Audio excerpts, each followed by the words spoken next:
Welcome back to Press Pass, and it is a season of election, of course, leading up to August 8th, and the campaigns will soon start. The nominations this week. It's a big week, of course, politically speaking, and for political reporters, and that's what we're talking about this week. The management of the messaging from various political players and stakeholders. This past weekend, there's a rally in Wajir. The president was in attendance, the deputy was in attendance, and there was a scuffle. Why or who was involved? Why was it happening, and who was propagating this particular issue? Let's watch, and we'll explain a bit later with the reporter who was on the ground. 3 months to the polls, and the hunt for votes has intensified. The Jubilee Brigade, led by President Uhuru Kenyatta and his deputy William Ruto, took their charm offensive to the northeastern county of Wajir. Drama ensued.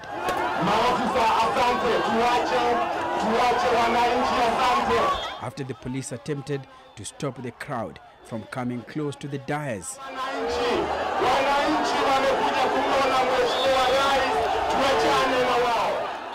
And as the people exchanged with the police, the deputy president was forced to step in to cool down rising tempers.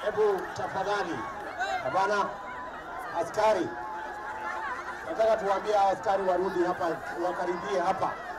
Hawa wananchi tunataka wakuje hapa, wamekuja kumuona rais.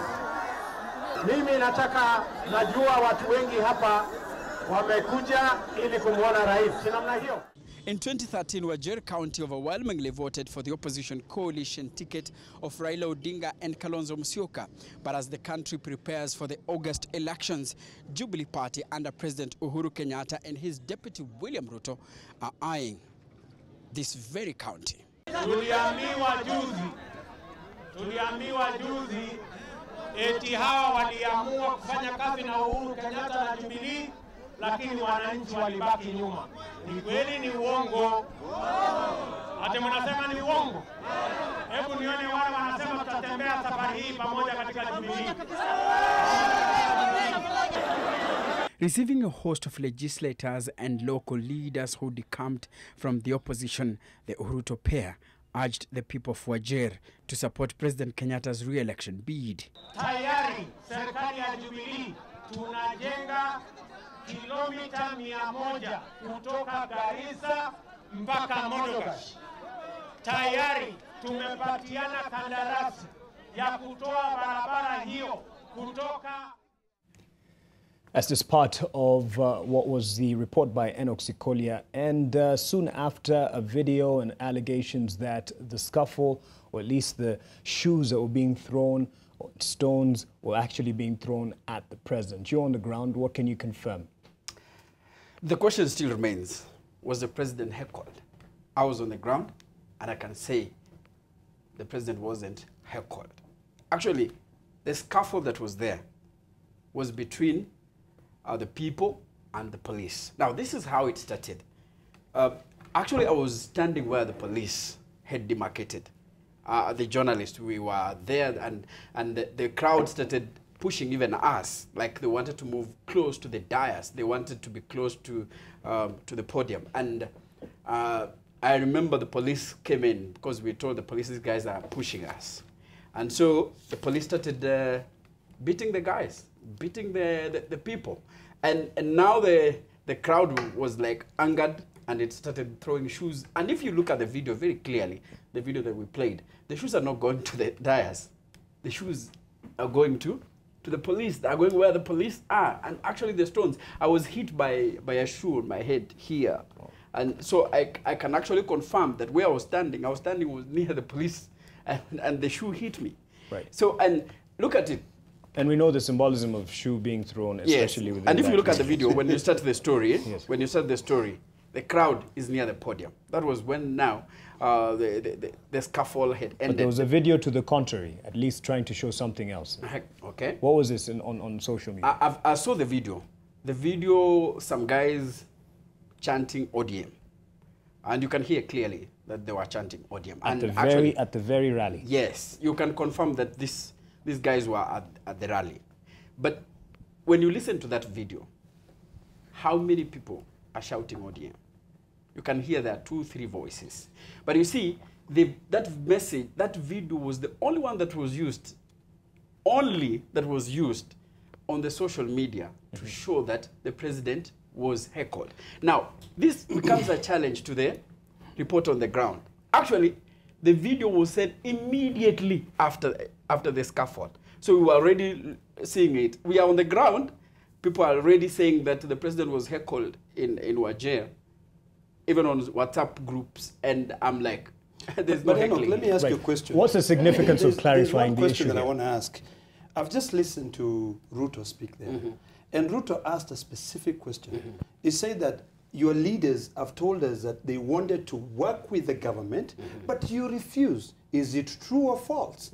Okay? So these guys actually said it is false. Ni uongo, which means they did not want to work with the government at all. No, you didn't get. The leaders, if you can hear that message, and I can repeat it in Swahili because he said it in Swahili. He asked, walisema watu ati viongozi wenu waliondoka lakini watu wakabaki. Ni ukweli ama ni uongo? Watu wakasema ni uongo. Actually, it's so it doesn't.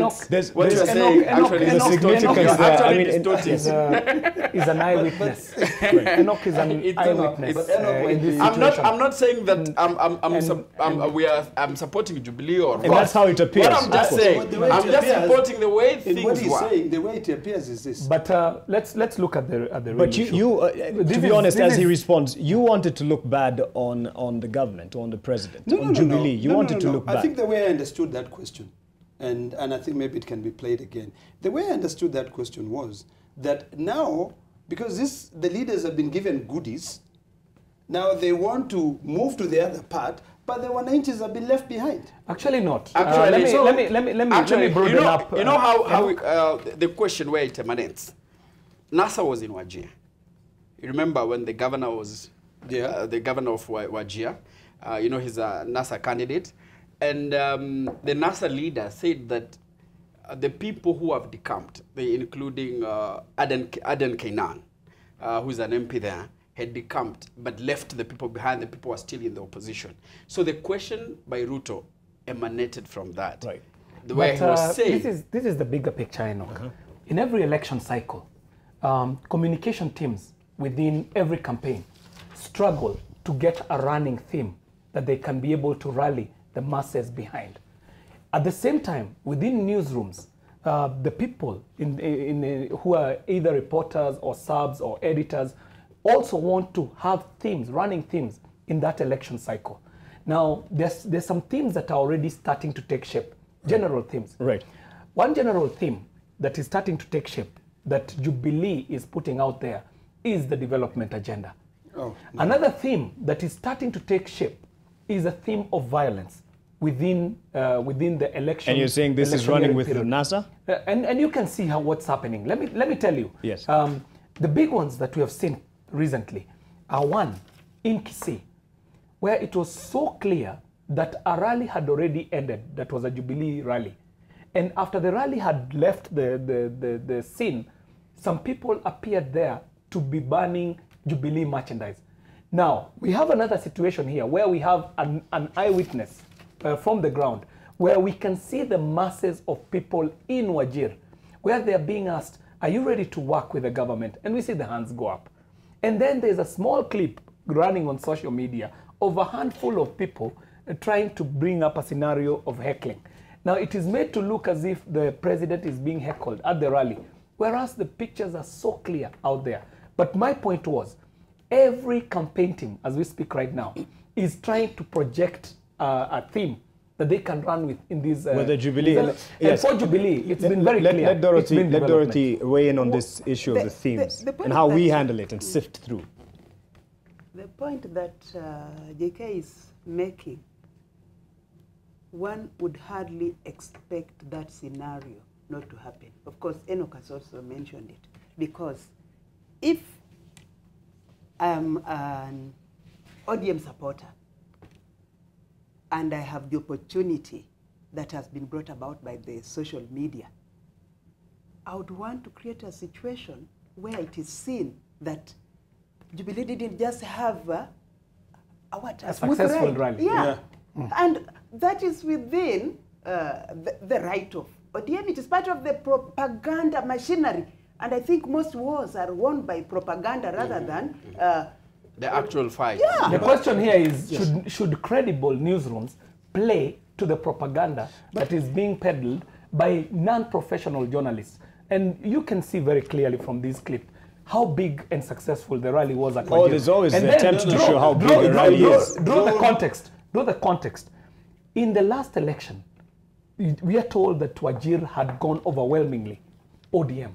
Now, such an onslaught on such a stronghold ought to be sending shivers down the spines of NASA. And in fact, you can't rule out the let me respond quickly. You can't rule out the possibility of staging or dramatizing an event around that No. To make it chaotic. KJ said that sometimes the rallies become successful, and then after the rally, you see a small group of people going there. And this is a clear scenario. No, wait. Let me explain to you what happened in Narok.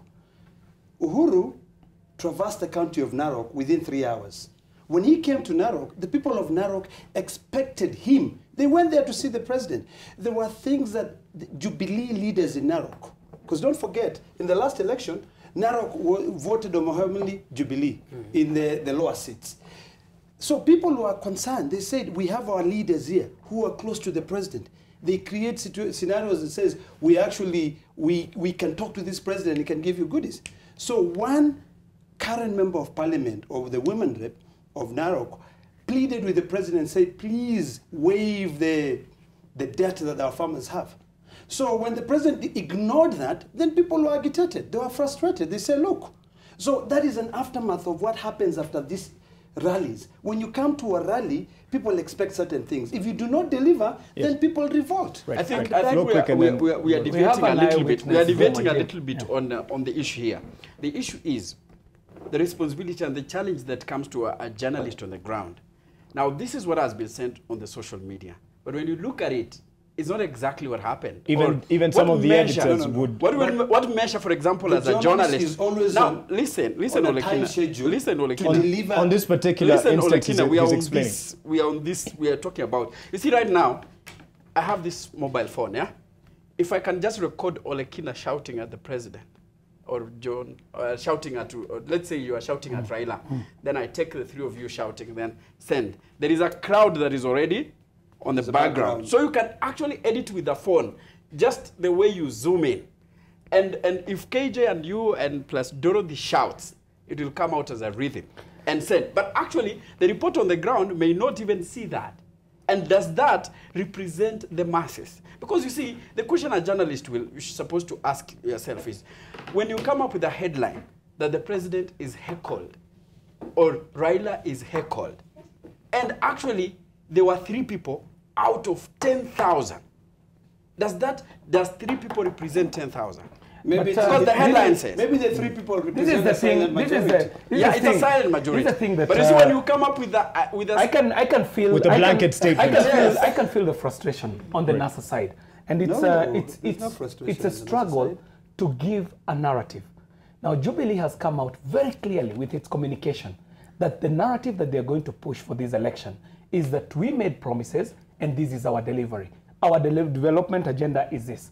However, on the NASA side, and this even plays out to the situation we were talking about earlier, of the flag bearer, the narrative has been missing to a point where it has been reduced to an individual discussion, where now it is about who becomes a flag bearer, or how are seats going to be shared, or whether we are going to go into a referendum after the election so that we can create the seat of chief minister. Lack of a narrative. A running narrative. Why don't you just say you do not have a script? It leaves them in a very precarious communication situation, which is reaction. And when you are reacting, remember that you're not able to sell your agenda while you're reacting. So I could say, and I'm not holding brief for anyone, I could say that in the communication game, Jubilee is playing ahead by giving and setting agenda where NASA is left to only react. Right. No, Jubilee is frustrated. Dorothy and then Sikolia. I think the narrative JK is trying to play out is that Kenyans care about development. They don't. What do you mean? They don't. They don't give a hoot in hell. They don't give a hoot about development. Kenyans are very ethnistic. They'll vote according to the ethnic blocks. Kenyans are very mercenary. They'll vote according to who gives the fattest check or who spreads the money around. Hold on. So if there's development within your region, it won't be the overriding factor. And therefore, Mr. Chair, my challenge to the fourth estate would be, how can we change this? How can we make the media the change makers in this game so that we start to talk about political policies? Mark, allow me to respond. Let me finish. I'm not talking for a year. Yes. Yes. How can we change the mindset of our people to start voting on issues rather than this personal tomb of philosophy that has been running since Uhuru? This was a reaction to what I said. And I stand, Senator, allow me. Quickly. Let me react to Dorothy. Let me tell you, if you put out messaging out there, whether you're a journalist or a media house, there has to be measurables where you're able to tell if your message is resonating or not. Now, for this election cycle, we've had two opportunities to be able to measure the messaging from the two different camps. Let me give you the scenario. The two situations that we have are, one, on the count of voter registration. Go and look at those areas that Dorothy is talking about that are said to be strongholds of certain sides of the divide, and you will find that Jubilee actually registered better returns on the voter registration than the code zones. Secondly, look at the political process itself. See, because leaders actually do follow the electorate, go and see the returns on candidates and aspirants wishing to run on these two coalitions. Right. And you will find that Jubilee has been able to clock an impressive 8,000 aspirants, meaning that if there is a narrative that they are pushing, this narrative is going through. KJ. Voter registration in itself is about numbers. It's measurable. Let me give Sikolia. You know, the interesting thing is this.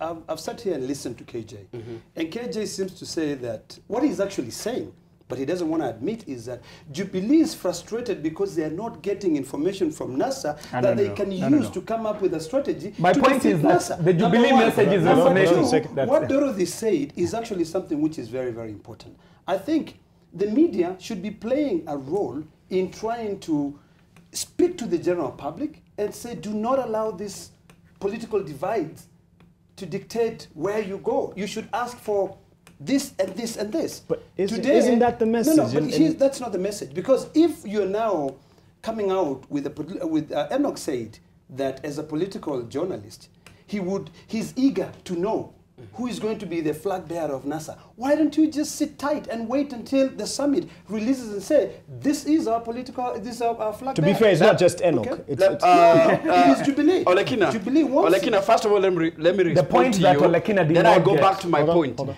Let me first of all respond to you. World over, it's not a Kenyan problem. It's not a Kenyan, it's journalism. A good journalist is someone who wants to know. So more. do you fabricate? It's not about fabrication. That is why you have sources. That is why you say, according to my sources, so long as the story is factual. I think the journalists need to carry out due diligence. Now listen. Right now you are a journalist and you are a politician. You understand this thing from a broader perspective. Now, I can refer you to many times I know you covered where a politician told you a story, very story about maybe even himself, and then tomorrow he denies it. He's not denying it because it wasn't factual. Right. He's denying it because of the outcome of that story. What followed, the reaction. What a good journalist would do, which you would do, I would expect you to do, is that you already understand the summit. There's a coalition agreement that has the topmost organ, which is the summit. Pick up the phone and call one of the principal and say, is this true? When you don't do that, you're actually failing. Which I'm politics. Now I can refer you to politics. Go back to Olekina. the reporting Ole of Kina. the nominations in ODM. Olekina, if we The can go to... story that the media pointed out there is that ODM gave direct nomination. No, they didn't. What was that? What was that that was witnessed? The handing over the certificate. What ODM did is that they gave tickets to those who were unopposed. They did not give isn't that a direct nominations. one? No. They're confused. You are saying you give direct nomination. That means it creates a perception that I wanted to be nominated and I wasn't given. Olekina, that one But I am with you. disgruntled That one individuals I am within with the you. House. Yes. That one, actually the media used the wrong word. It did. It's not direct nomination. Direct nomination, it means you bar other leaders. Correct. You bar other contestants. Thank you. They don't vote. They don't even, like you tell them, this seat is reserved for someone else. So But no one will come. Enock, you ought to be the- truthful as a journalist. Let me tell you, Mark. Now let me finish that- my point. let me finish Let me finish my point. Let me finish my point. Because Let him finish the point. Let him finish the point. I'm talking from the point of view when the Secretary General was making an address. What she said it very clearly, that these are the seats whereby there is unopposed. only one candidate who had expressed. If that was the truth about It is the truth. the application Those that who- yes. were made for nominations, then that is not a direct ticket. It is not. Because a direct ticket, from my understanding, is where you are blocking bar other already. You people. bar other people and say, this guy is our guy. John, And full KJ seems to think that's just semantics, Well, but it bears a lot of meaning. It's semantics, because if it was about seats that had no opponents or there were no more than one person contesting for it, we would not have had the Senator Ongoro scenario. You saw what happened in Ruaraka. They went out and said that we are giving this ticket to Honorable TJ Kajwang. And it didn't even take a minute for the reaction to happen. was he And given?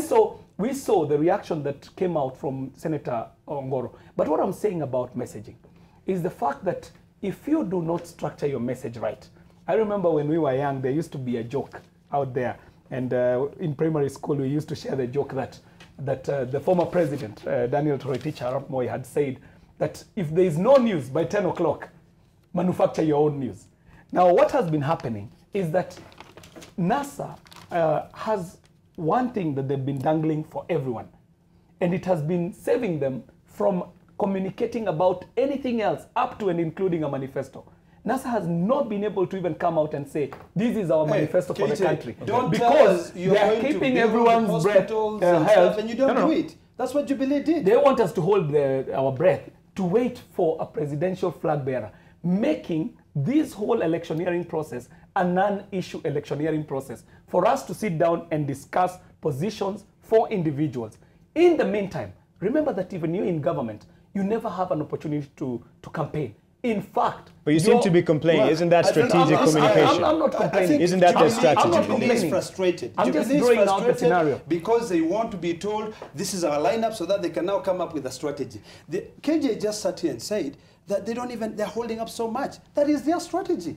They've got to agree. It is not one party dictating over another party. Well, probably someone watching this, Okay. even maybe Dorothy is asking this question. Okay, so you give us the lineup, then what? Well, then Exactly. what? Yeah. Exactly. No, then what? Then what? But you're calling Yeah. for it. Dorothy, That real is quick what before I you're take a break. agitating. Dorothy. That is absolutely the question. After the lineup, what? What? But secondly, this fixation on mono issues is projecting journalism in bad light. Awesome.